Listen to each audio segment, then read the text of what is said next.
So I'm going to compare the MacBook Pro 2.6 gigahertz against the MacBook Pro 2.3 Retina display. The reason why I'm comparing these two is because they are the same price. And at the Apple Store, they did tell me that since the Retina is newer technology and has the flash storage, it will actually be faster than the old MacBook Pro that has 2.6 gigahertz. I was a little hesitant on hearing this because you would think that 2.6 would be faster or better than the 2.3, but I figured I would give it a try and compare them both and find out. So I figured we would start with the boot up time.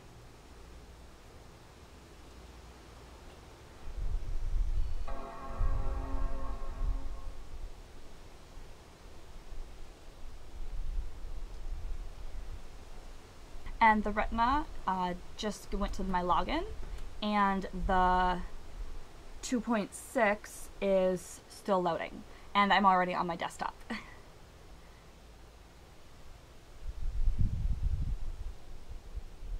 Still loading.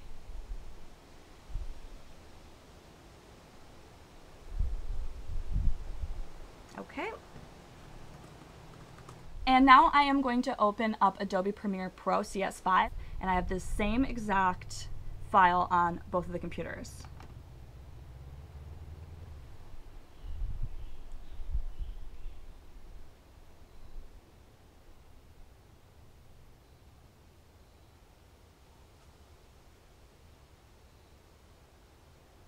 And the Retina opened, while the old MacBook Pro is still loading.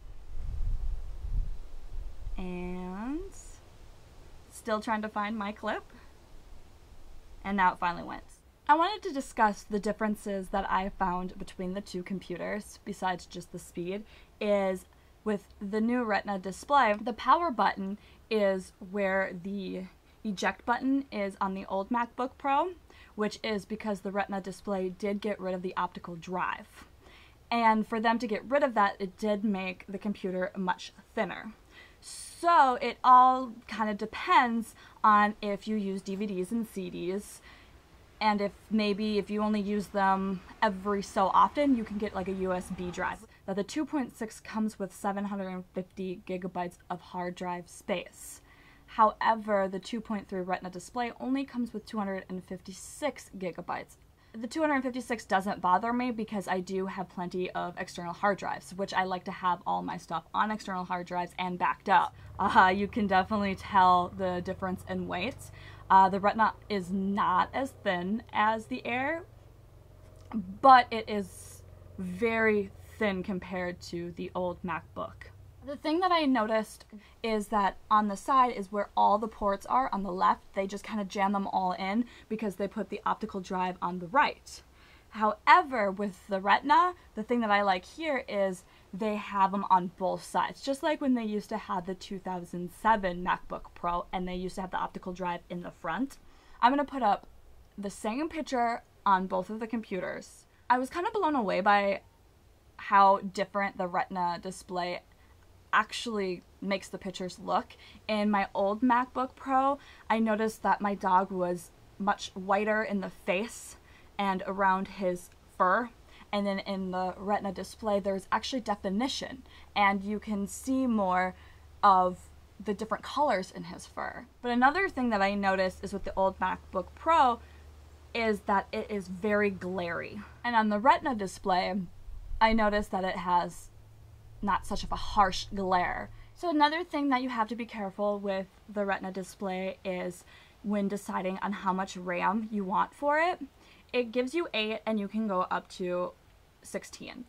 The reason why I say you have to be careful on deciding is because once you decide what you want to start with, you can't change it later. Same with how much space you want on your hard drive. Since I went the 256, I cannot later add more hard drive space, which the old MacBook Pro you can always add more to it later. I like to use Firefox, and I kind of noticed that it's blurry, the text, and it's kind of out of focus.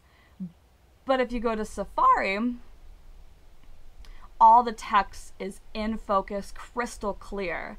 Safari definitely supports the new Retina display, but Firefox doesn't, which I am sure in times to come that they will. I did notice between the two that the Retina's fan is much quieter. I actually haven't heard it within the couple weeks that I've had it, and the old MacBook Pro does get kind of loud, especially when I'm working with my editing softwares. There are differences, and there's pros and cons between the both. I honestly would pick the Retina display just because it is a little bit faster. When you put them side by side and you actually get to see it, then you kind of can feel what way you want to kind of lean towards. So that concludes my comparison between the MacBook Pro 15-inch 2.6 versus the new Retina display 2.3 15-inch MacBook Pro. And if you have any comments or questions that you want me to kind of compare both of the computers further, don't hesitate to leave them below, and I will try to get back to you as fast as I can.